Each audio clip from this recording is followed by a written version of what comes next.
So look back at your life really quick, now that we kind of know where it comes from, and look at, have there been times that you've given up something for someone else, or you really wanted to say no, but you said yes, or you took something on just in an effort to make somebody else happy, or worse yet, maybe you're constantly walking on eggshells because you're really a people pleaser.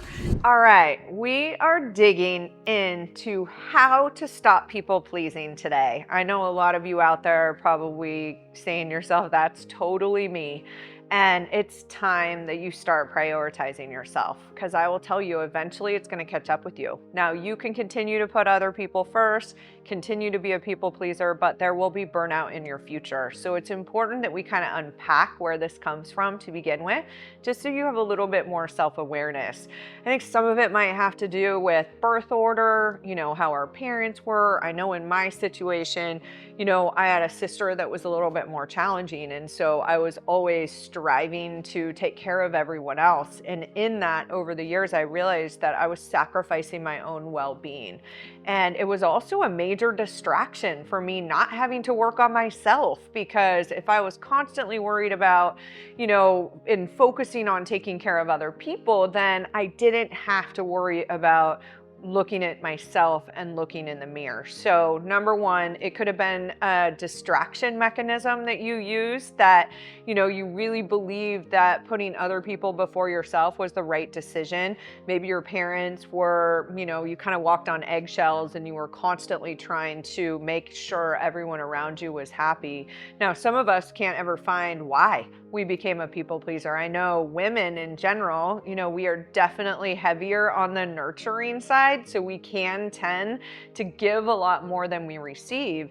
And I'm not saying there are things that are wrong with being a giver. The challenge is we need to make sure that we are giving from a full cup, which means putting yourself first. So again, we don't always know where it came from, but what people pleasing really is that you're sacrificing your own vision for how you want to feel, your goals for where you want to go, in order to try to make other people happy. I know in my own life, there have been times where I've made myself smaller just to make other people feel more comfortable. And any part of being inauthentic is wrong, right? Being inauthentic is going to absolutely crush your spirit and your energy long term. So again, we just want to make sure that we can see this people pleasing from a distance. So look back at your life really quick, now that we kind of know where it comes from, and look at, have there been times that you've given up something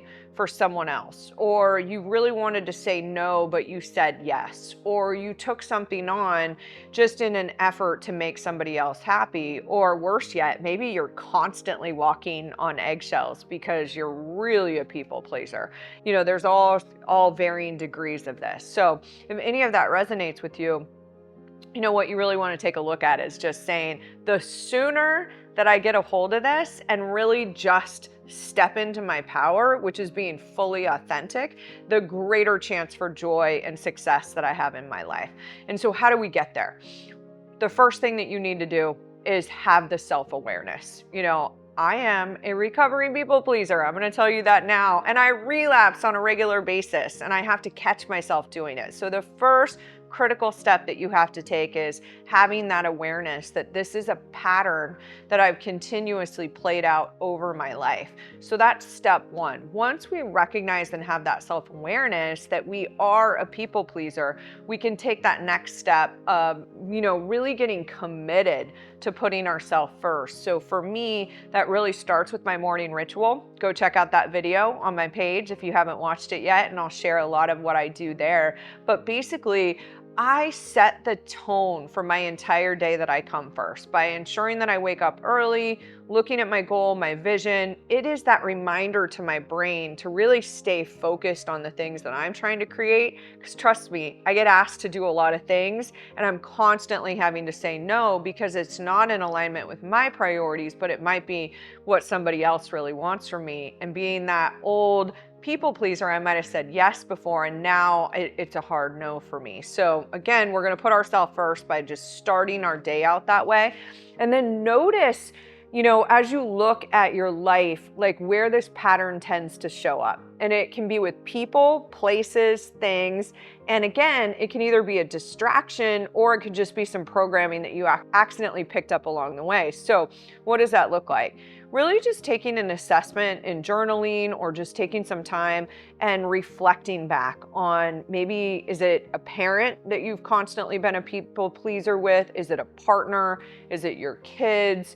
Is it your boss? Like, who are the people, your friends? You know, I know for myself, I didn't even know that I had a little bit of social anxiety. And so I would maybe drink more because my friends were doing it. And that was just a form of people pleasing that I brought to the table. And now I really have set strong boundaries for myself. Like, I don't drink, you know, 6 days out of the week, which really makes sure that I stay in alignment with my health goals as well. So that's the second thing that you're going to do, is you're going to notice patterns in your life. And then we're going to set, again, really strong intentions for ourselves. So again, we're going to start with self-awareness. Where does it kind of show up? Then we're going to look for the patterns so that we can really start to set some of these convictions in place. Like, I'm going to be really conscious when I go into a conversation with my dad now that I don't say yes to something that I'm going to regret later. And so you're going to set those intentions that are going to make a big difference. But what it really comes down to is just that radical commitment to putting yourself first, which is going to give you the most amount of energy to be able to give anyway. And in an effort to do this, you want to start just reevaluating every day. Look back on the day as well and just ask yourself, like, did I do a great job today? Like, really prioritizing myself and not being a people pleaser. So you're going to take stock and inventory of what your convictions have been as well. And that's really going to get you to this next level. So just to kind of recap again, number one, we need to have that self-awareness of where our people pleasing really shows up. Set that intention that we're going to put ourselves first, look for patterns, and then start to give yourself a little bit more space before you go into those situations where you're going to give a yes where you really want to give a no. And that's going to help you. And I know this is challenging. A lot of these people have been used to you being a people pleaser. And of course they want you to do everything for them. But that's not going to get you where you want to go in your life. And it's time that you take this power back and really just start to see that it's about the vision that you have for your life and the goals that you really set. And then you will still be able to be a giver of a massive amount of love, but it's going to come from that cup that's overflowing instead of burnt out. So if you like this video and you want to make a commitment to really ending people pleasing, pop a comment below, share it with friends, and I look forward to seeing you on the next video.